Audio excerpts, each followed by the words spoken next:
여야 의원들의 뜨거운 정치 토론 여의도 펀치입니다. 더불어민주당의 전재수 의원 모셨고요. 국민의힘 박성중 의원 오늘 처음으로 모셨습니다. 치열한 토론 기대해 보도록 하겠습니다. 어서 오세요. 네, 반갑습니다. 안녕하십니까. 여의도 펀치 오늘의 첫 번째 주제어부터 보고 오겠습니다. 대선 레이스가 녹취록 폭로전으로 물들고 있습니다. 여야의 네거티브 공격은 정점을 향하는 모습인데요. 정파와 논란 그리고 정치공학적 계산까지 담겨 있는 이 녹취록 파장에 대해서 얘기를 해보도록 하겠습니다. 먼저 윤석열 후보 배우자 김건희 씨 7시간 통화 이 보도가 남긴 것은 결국은 무속 의혹 그리고 미투 비하 논란 그리고 김건희 씨에 대한 이미지 이 정도로 압축해 볼 수 있지 않을까라는 생각이 듭니다. 윤석열 후보 측에서는 이 무속 의혹에 대해 또 다른 진원지 네트워크 본부를 이제 전격적으로 해체를 했는데 굉장히 서둘러서 수습한 그런 느낌이 들었습니다. 또 특별한 이유가 있을까요? 우선 전혀 관계가 없기 때문에 그런 차원에서 전격적으로 네트워크 본부를 해체했다는 말씀을 드리고 싶고 네. 무속 하는데 실제는 대한불교 종정협의회 기획실장입니다. 누가요? 그 전모 씨가. 아 예. 그리고 실제 건진법사라고 네네 전진법사란 분이 예. 대한불교 종정협의회 기획실장이고요. 대한불교 종정협의회 사무총장인 서모 씨는 이재명 후보의 불교 분과위 위원장 이렇게 그것도 받았습니다. 그리고 지난 8월 달에는 선임 427명 해가지고 지지선언까지 그쪽에서 받았습니다. 네. 그 이재명 후보가. 그런 차원에서 그러면 우리가 받으면 무속인이고 민주당이 받으면 무속인이 아니냐 이런 차원에서 이것은 좀 잘못됐다. 프레임 하는 것이 잘못됐다 이런 말씀을 드리고 싶네요. 그러면 그리고 이제 논란이 되고 있는 이 건진법사 이 전모 씨는 그냥 스님이다. 예, 정확한 선임인지 성적은 확인은 못했습니다만은 대한불교 종정협의회 기획실장이고요. 또 실제 무속인은 아닌 것 같이 보이고, 예. 그다음에 저희들 캠프에 와서 어떤 직책을 가지고 있거나 그런 것도 아니고요. 또 와서 일정이라든지 인사에 관여했다는데 그런 것도 아니다. 그런 차원에서 과감하게 빨리 조치를 하기 위해서 네트워크 본부까지 괜히 논란에 휘말릴 필요가 없다 이런 차원에서 빨리 조치한 것으로 알고 있습니다. 전 의원께서 어떻게 보고 계십니까 이 상황들? 사실은 이제 이번 대통령 선거의 핵심 키워드는 우리가 단 한 번도 경험해보지 못했던 이 코로나라고 하는 역병, 이 역병을 어떻게 극복할 것인가. 그리고 코로나 팬데믹 이후의 경제와 민생, 이것이 사실은 이제 이번 대통령 선거의 가장 중요한 키워드가 돼야 되는데 이 지금 무속인 논란, 7시간 통화 논란 이런 것들로 대통령 선거가 점철되고 있는 것은 굉장히 우려스럽고 굉장히 실망스러운 부분이다. 이 말씀을 먼저 좀 드리고 예. 윤석열 후보와 그 부인에 대해서 왜 이렇게 무속 논란이 끊이지 않는지 이 부분에 대해서는 우리 국민들께서 많은 분들이 좀 의아해한다. 예. 왜 그러냐면 아니 연초나 또는 집에 큰 결정을 해야 될 때 개인적으로 점을 볼 수는 있죠.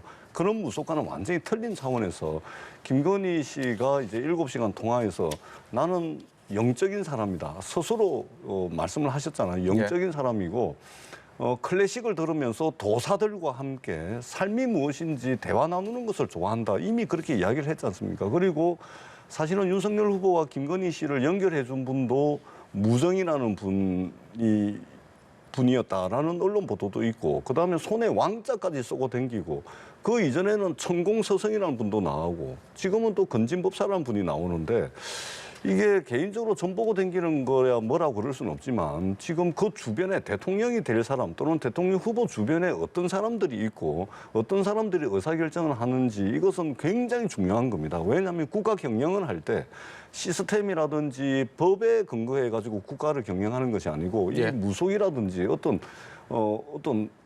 불행 이것을 가지고 국가를 경영한다 그러면 굉장히 심각한 것이죠. 그렇기 때문에 많은 국민들께서 왜 윤석열 후보 주변에는 이렇게 도사도 많고 이렇게 법사도 많냐 이제 이런 우려를 하는 것이죠. 그러나 선거가 이런 측면으로 너무 과도하게 가는 것은 정말로 경제와 민생을 중심으로 선거를 해야 되는데 경쟁을 해야 되는데 그런 차원에서는 굉장히 아쉽고 좀 실망스러운 부분이다 이렇게 말씀을 드리겠습니다. 그게 제가 한마디 좀 곁들이겠습니다. 정말 여당에서는 내로남불식 주장이다. 또 프레임 씌우기다 이런 말씀을 드리고 싶습니다.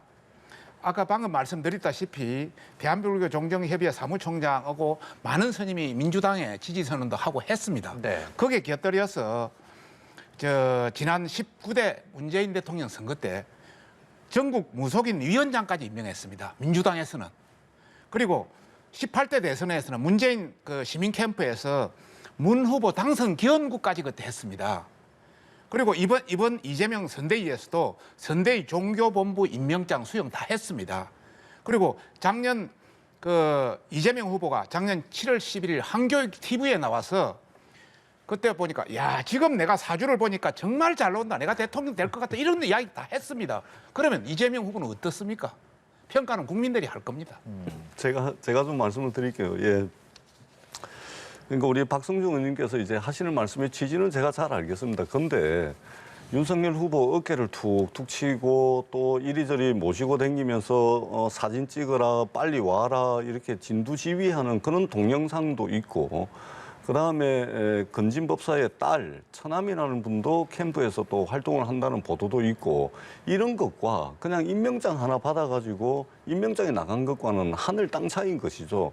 그 선거대책위원회에서 어떤 역할, 어떤 위상을 가지고 있는지 이것이 바로 판단의 근거가 되는 것이고 다만 임명장에 나간 걸로 똑같아 이렇게 하시는 것은 조금 이제 과도하다 이 말씀을 드리고 실제 선대위에서 활동을 굉장히 언론 보도에 따르자면 딸 처남까지 해가지고 핵심적인 역할을 했다는 거 아닙니까? 예를 들면 네트워크 본부를 해체를 했는데 문제가 없으면은 해체할 이유가 없는 것이죠.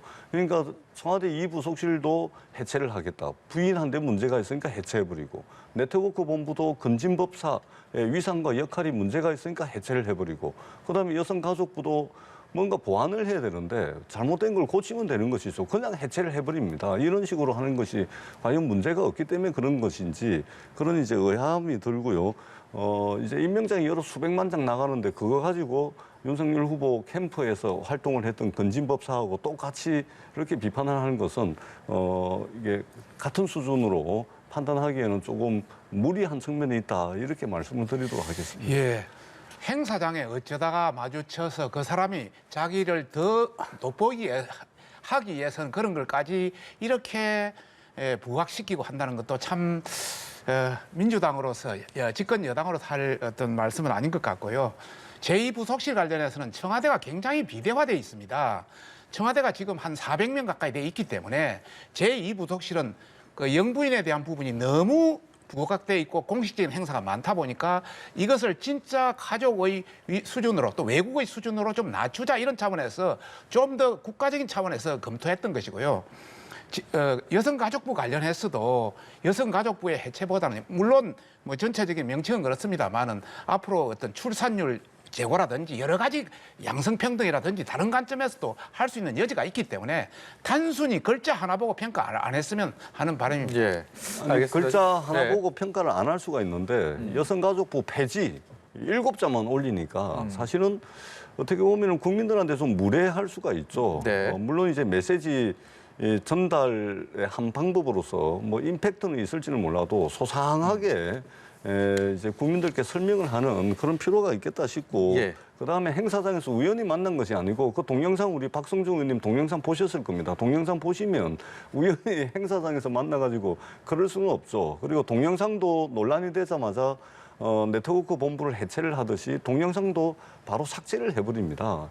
굳이 삭제할 이유까지 있겠느냐. 그리고 그 동영상을 보면은 우연히 만난 그런 사이가 아니라는 것을 동영상을 통해서 저희들이 잘 확인을 할 수 있다. 이렇게 말씀을 드리도록 하겠습니다. 통상적인 활동을 할 때는 보면 현장에 가보면 자기를 더 부각시키기 위해서 하는 분들도 굉장히 많습니다. 그런 하나의 어떤 과정일 수도 있다 이런 이야기입니다. 네. 그러기를 바라겠습니다. 예. 지금 무속 의혹에 대해서 두 분의 치열한 이 토론을 보셨는데 이 녹취록의 또 다른 논란이죠. 이번에는 미투 비하 논란. 이 또한 관심이 굉장히 뜨겁습니다. 성폭력에 대한 2차 가해다라는 비판적인 시선이 있고요. 반면에 여기에 대해서는 국민의힘 윤석열 후보 측에서 별다른 대응은 현재까지는 안 하고 있는 상황입니다. 국민의힘의 이런 상황에 대해서 민주당 쪽은 여전히 또 공세를 가하고 있는 상황이고요. 이 미투 비하 논란에 대해서는 어떻게 생각하시고 그리고 어떻게 풀어가야 된다고 보시는지 견해를 좀 들어보도록 하겠습니다. 먼저 박성중 의원께서 말씀해 주시겠어요? 우선 미투 관련해서는 후보 배우자 김건희 씨가 국민들한테 여러 가지로 송구스럽게 생각한다고 이야기를 일단 사과 말씀했습니다. 네. 또 다른 한편으로서는 그 20대, 30대 젊은 여성들한테는 좀 다른 모습으로 비칠 수 있기 때문에 저희들도 좀 조심스러운 어떤 그런 반응을 내놓고 있고요. 하여튼 우리 당에서는 아직 공식적인 반응은 나오지 않고 있습니다만은 뭐 이수정 씨라든지 기타 다른 분들도 약간의 그 어떤 반응을 내고 있기 때문에 전반적인 어떤 그 취지는 국민들이 충분히 알 수 있다. 대체로 좀 실망감을 많이 뭐 표출하고 있지 않습니까? 일부에서 뭐 그렇게 하고 있죠. 예. 충분한 해명이라고 생각하시는지도 궁금하고요. 민주당은 여기에 대해서 또 앞으로 어떤 계획을 갖고 계신지도 궁금합니다. 그러니까 이게 그 외신에도 보도가 됐습니다. 그 외신에도 보도가 될 정도로 사실은 이제 심각한 인식의 수준을 보여주고 있는 것입니다. 그러나 사실은 이제 그 오거돈, 박원순, 안희정 이분들 이전에 이제 권력형 성범죄가 있었을 때 민주당도 상당히 내로남불한 측면이 있었습니다. 그리고 국민들의 비판을 받고 또 4.7 재보궐선거를 통해서 이제 심판을 받았었죠. 그런 측면에서 뭐 여전히 반성하고 성찰할 부분은 있다고 생각을 하고 다만 국민의힘이 그때 민주당을 향해서 얼마나 많은 공격을 퍼부었습니까? 입장이 이제 바뀐 것이죠. 그렇다면 뭉뚱거려 가지고 윤석열 후보가 뭉뚱거려 가지고 배우자에 대해서 사과할 것이 아니고 미투에 대해서 정확하게 사과를 해야 되겠죠. 김건희 씨도 마찬가지입니다. 지금 국민의힘에서 영입을 했던 이수정 교수 결국은 그 지금 요구를 하고 있는 거 아닙니까? 사과를. 그리고 피해자였던 그분도 이제 사과를 요구하고 있는 겁니다. 그렇기 때문에 사적 통화이기 때문에 2차 가해가 아니다. 굉장히 왜곡된 인식이죠. 왜냐하면은 김건희 씨는 이미 공적 신분입니다. 공적 신분을 가진 분의 사적 통화조차도 그것은 공적으로 평가하는 것이 맞겠죠. 그런 측면에 있어서 더불어민주당도 이전에 내로남불 때문에 비판을 많이 받았는데 더불어민주당이 비판받는 것처럼 국민의힘도 비판받을 우려가 있다. 그러니까 하루빨리 제대로 된 진심 어린 사과가 필요하다. 영부인 후보로서 굉장히 부적절하고 왜곡된 인식의 단면을 우리가 볼 수 있었다. 이렇게 평가를 합니다. 추가적인 진심 어린 사과를 말씀하셨는데요. 그럴 앞으로 계획들이 혹시 있을까요? 그런 당에서 또 선대본에서 충분히 검토하지 않겠습니까? 제가 여기서 말하고 싶은 것은 김건희 배우자의 7시간 녹취를 공개한 부분에 대한 뒤후속에 대한 문제만 하지 네. 실제 거기에서 그렇게 문제가 많다면은 거기 국민들의 의견에 반영되어서 굉장히 여론이 나빠진다든지 이렇게 돼야 되는데 실제로 또 그렇지도 않거든요. 실제 우리가 전반적으로 한번 체크해 보니까 이 전체적인 내용이 그렇게 결정적 타격은 아니다. 네. 그런 차원에서 우리가 서서히 올라가는 어떤 지지율에서 어떤 큰 찬물을 끼얹지는 않았다. 그리고 또 다른 한편으로 많은 어떤 네티즌이라든지 많은 사람들이 사적 대화를 이렇게 확장적으로 또 네. 과대하게 해석하는 건 바람직하지 않다 이런 이야기도 있었고요. 그다음에 줄리 의혹이라든지 이런 것도 명쾌하게 진행이 됐다. 그러다 보니까 김건희 누나가 굉장히 신선하다 이런 어떤 내용도 있었고요. 그러다 보니까 걸크러쉬 이렇게 해가지고 그 팬카페가 100배 이상 늘어나는 이런 측면을 본다면 전반적으로 판단은 물론 여당에서는 그렇게 공격을 미투라든지 또 무속 논란을 많이 공격할 수는 있습니다. 그러나 판단은 국민이 할 것이다 이런 판단을 예. 드리고요. 제가 이제 오기 전에 이것 전체를 관련해서 MBC 게시판에 들어가 봤습니다. 예. MBC 게시판에 가 들어보니까 대부분이 MBC 시청률 장사 잘했다. 또 더 이상 탐사 보도에 타이틀을 주기도 부끄럽다. 이게 어떻게 탐사 보도냐? 뭐 이런 내용. 그다음에 여당 의원들이 그동안 또 민주당에서 이번 이 사건, 이 어떤 MBC 보도가 본방사수 또 뭐 예를 들어서 판도라 상자가 열린다고 굉장히 들었거든요. 실제 열어보니까 그런 것도 아니었다. 예. 그리고 또 실제 여당 일부 그 여론 지도층들이 하는데 악재가 호재로 바뀌었다. 또 김건희 리스크가 사라져버렸다. 이런 어떤 여러 가지 형태들이 나오는 걸 본다면은 그렇게 지금 여당이 집중적으로 일부 문제만 조그마한 문제만 물고 늘어져서 계속 하는 것이 과연 국민들이 그렇게 생각하겠느냐. 이 판단은 국민한테 맡기자. 저는 예. 그렇게 말씀드리고 이 싶습니다. 부분에 대해서 제가 좀 언급을 해드려야 될 것 같은데요. 이 사적 대화를 방송 보도로 하는 것이 옳으냐, 그렇지 않느냐라는 부분에 대해서는 일차적인 법원의 판단이 있었다는 점, 그리고 물론 각 진영에서 이번 보도로 인해서 얻은 것이 있고 잃은 것이 있을 것입니다. 그렇기 때문에 이것이 생각보다 폭발력이 있다 없다는 보는 기준에 따라서 그렇죠. 가치에 따라서 또 다른 것이고 우리가 이 얘기를 하는 이유는 국가 지도자를 선출하는 그야말로 중차대한 이런 상황에서 하나하나 혹시나 있을 위험 인자들을 다시 한번 좀 짚어보고 그것이 만약에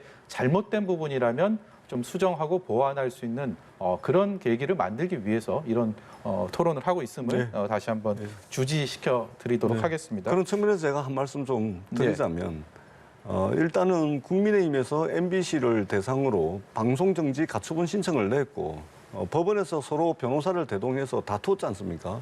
다투었다면 법원의 결정은 존중을 하는 것이 맞죠. 법원의 결정은 크게 세 가지입니다. 첫 번째는 통신비밀보호법이 아니다. 7시간 통화가. 그리고 두 번째는 김건희 씨는 공적 신분이다. 그렇기 때문에 그것을 방송하는 것은 공익에 부합한다. 그리고 세 번째, 녹취록의 취득 과정이 위법하지 않다. 네. 그렇기 때문에 방송을 결정을 한 겁니다.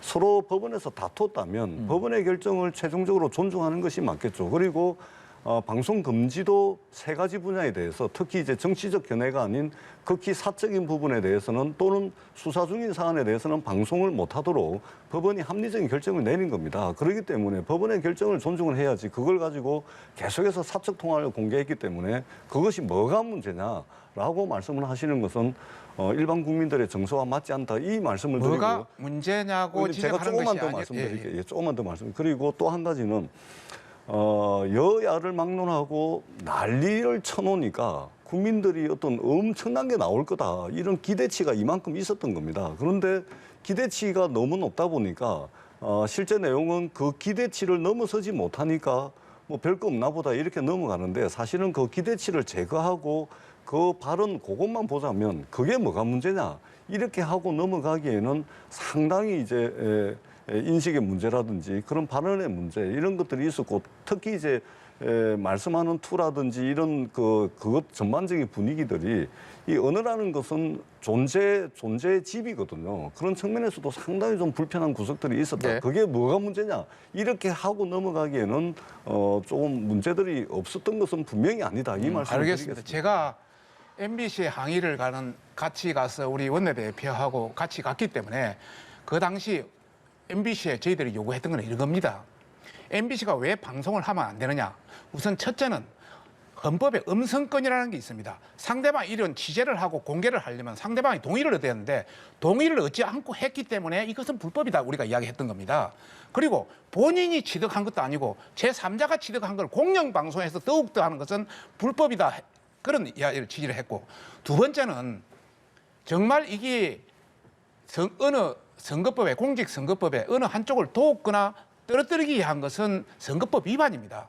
지금 아주 여당에서 변호사비 대납으로서 사람의 목숨이 나갔는데 그 굉장히 중요한 순간에 이걸 터뜨려서 전체를 한다는 것은 시기상 맞지 않다. 어느 한쪽을 이득을 하기 위한 선거법상의 충분한 여지가 있기 때문에 지금 단계에서 방송을 해서는 안 된다는 이야기를 했고요.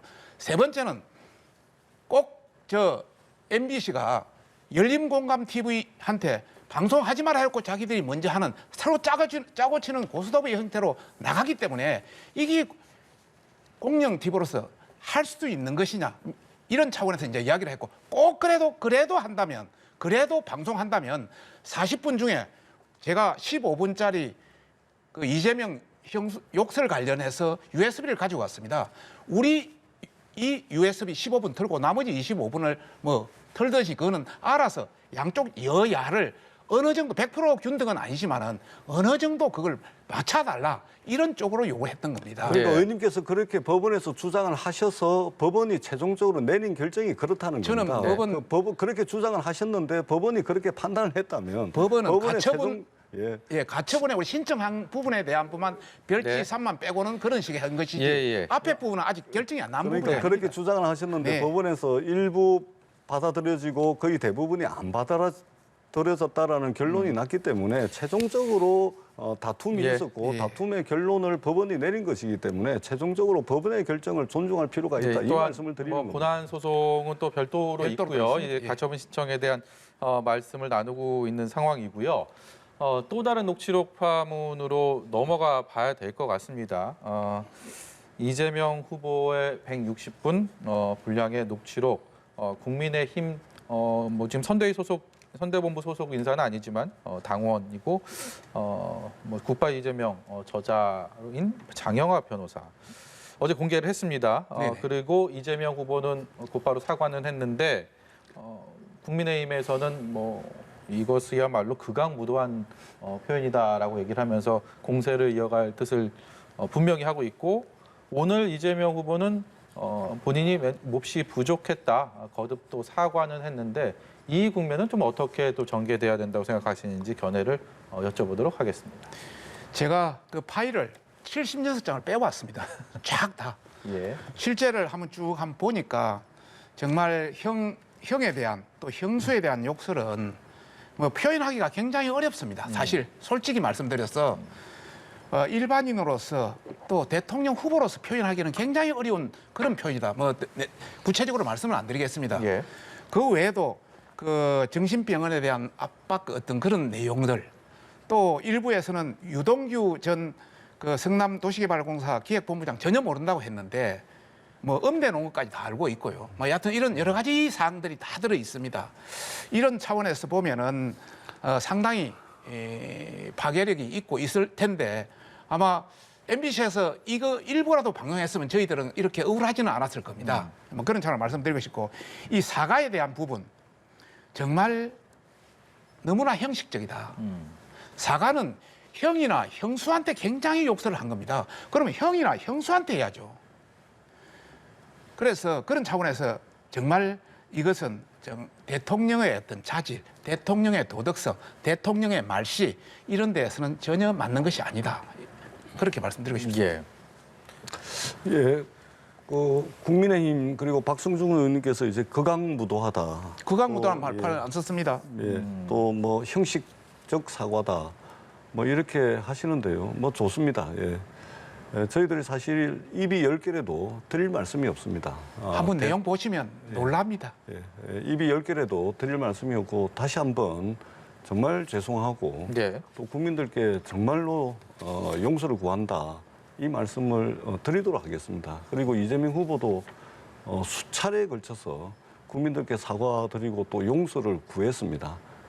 정말 입이 10개라도 드릴 말씀이 없다. 이 말씀을 드리고 다만 그래도 이 한 말씀만 좀 덧붙이자면 이재명 후보가 성남시장을 할 때 그 돌아가신 친형님이 성남시정에 막 개입을 합니다. 뭐 보직 인사 뭐 오만큼 개입하고 그리고 이재명 후보에게 돈을 5천만 원인가 뭐 이렇게 달라고 그러는데 그걸 안 주니까 이재명 후보의 어머니 그러니까 돌아가신 그 친형의 어머니를 이재명 후보 친형이 찾아가가지고 집에 불 지르겠다.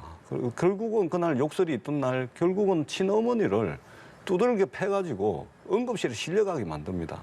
이재명 후보가 응급실에 그 어머니를 응급실에 이제 실어다 놓고 그러고서 통화를 한 겁니다. 그 과정에서 이제 욕설이 나온 거고 그런 측면에서 어떻게 보면은 굉장히 비극적이고 이거 한번 보셨습니까? 제가 좀 말씀드릴게요. 160 한번 보셨습니까? 제가 좀 말씀드리고 예. 있지 않습니까? 그 비극적인 가족사고 어떻게 보면은 굉장히 아픈 그리고 슬픈 가족사로서 좀 이해를 해주십사 하는 말씀을 간곡하게 드리고 그럼에도 불구하고 욕설은 잘못된 것이고 그리고 그 어머니와 친형은 이미 이 세상 사람이 아닙니다. 그리고 친형이 돌아가시기 전에 이미 화해도 못했기 때문에 이재명 후보가 일생일대 가장 후회스러운 일이 친형님이 돌아가시기 전에 화해라도 좀 했으면 좋았는데 화해도 못하고 돌아가셔서 아쉽다는 말씀을 여러 차례 들었습니다. 다시 한번 우리 국민들께 용서를 구하고 사죄 드린다는 말씀을 드리도록 하겠습니다. 우리 전재수 의원님이 뭐 국민들의 동정심을 사게 그 형이 굉장히 잘못해서 또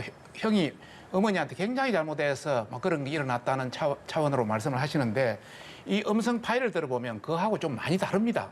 많이 다른 형태로 한번 들어보시라는 말씀을 드리고 싶고요. 예를 들어서 그 어머니는 돌아갔습니다. 형님도 돌아갔습니다. 그러면 형수한테는 사과해야 되는 거 아닙니까? 조카한테도 굉장히 그랬는데 사과해야 되는 거 아닙니까?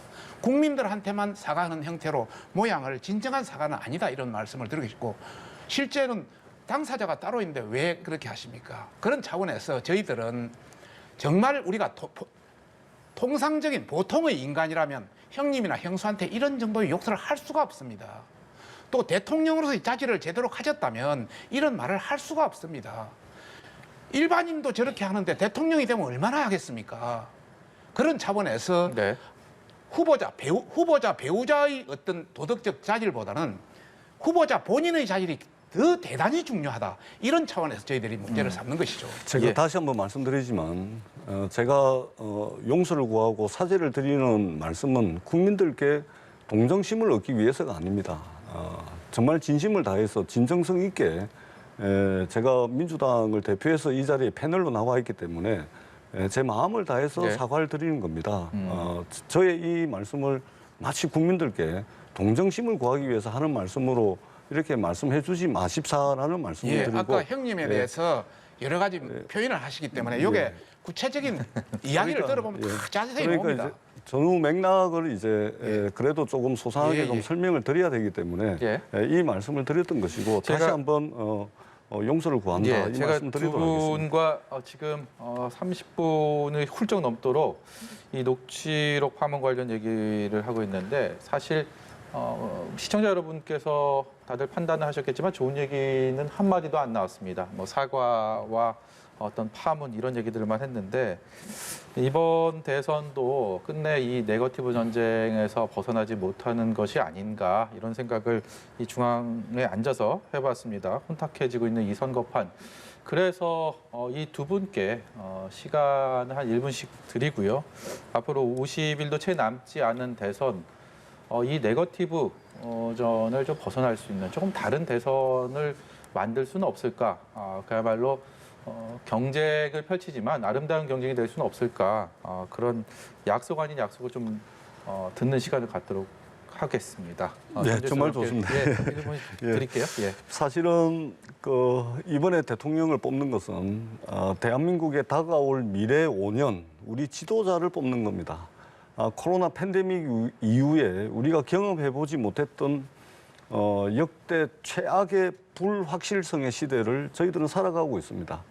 대한민국이 직면하고 있는, 대한민국 국민들이 직면하고 있는 이 시대의 위기라는 것은 정말로 우리 지도자를 어떤 사람으로 뽑느냐에 따라서 이 위기의 파고를 넘어설 수도 있고 이 위기의 파도에 휩쓸려서 쓰나미 속에 이 물방울로 사라질 수도 있는 그런 절대절명의 시기라고 저는 생각을 합니다. 이재명 후보가 많이 부족한 부분들이 있습니다. 그럼에도 불구하고 경기도지사 성남시장을 하면서 보여줬던 실적과 성과, 추진력, 능력 이런 부분들이 있습니다. 결국 선거라는 것은 일할 사람을 뽑는 것이고 기왕에 일할 사람을 뽑는 것이라면 일 잘할 사람, 실적과 성과를 내보였던 사람을 좀 뽑아주십사 하는 당부의 말씀을 드리고요. 단순한 대통령이라는 인물 교체 또는 정권 교체를 넘어서서 대한민국 국민들이 세상은 참 변하지 않는다. 정치는 정말 변하지 않는다. 지긋지긋하게 변하지 않는다. 이러한 국민들의 변화에 대한 열망을 담아서 인물 교체, 정권 교체를 넘어선 세상 교체를 이재명 후보가 하겠다. 부족한 것이 많긴 하지만 열과성을 다해서 국민들의 마음을 얻기 위해서 더 열심히 일하겠다 이 말씀을 드리도록 하겠습니다. 박성준 의원의 다짐을 마지막으로 들어보도록 하겠습니다. 정말 우리가 지난 2년간 코로나 때문에 굉장히 힘들었습니다. 앞으로 얼마나 진행될지 모르겠습니다. 그런데 겨울이 가면 봄은 옵니다. 봄을 맞을 준비를 해야죠. 그래서 저희들도 비전과 정책 제시를 하고 열심히 하고 싶습니다. 여당도 같이 갔으면 하는 바람이고요.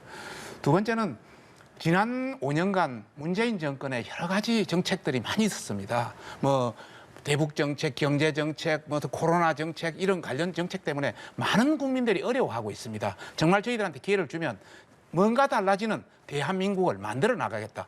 미래가 보이는 대한민국을 만들어 나가겠다는 말씀을 드리고 우리 언론에서도 많이 좀 협조 어떤 서로의 나쁜 어떤 네거티브라든지 어떤 비방이라든지 이런 것보다는 정책이라든지 이런 걸 비교해서 네. 서로 좀 할 수 있도록 좀 많이 자극을 네. 해주시면 한 바랍니다. 네, 공정한 잣대를 가지고 비판적인 시선을 유지하면서 대선 레이스를 지켜볼 것을 저희도 약속하도록 하겠습니다. 여의도 펀치 여기서 접도록 하겠습니다. 지금까지 민주당 전재수 의원, 국민의힘 박성중 의원이었습니다. 고맙습니다. 고맙습니다.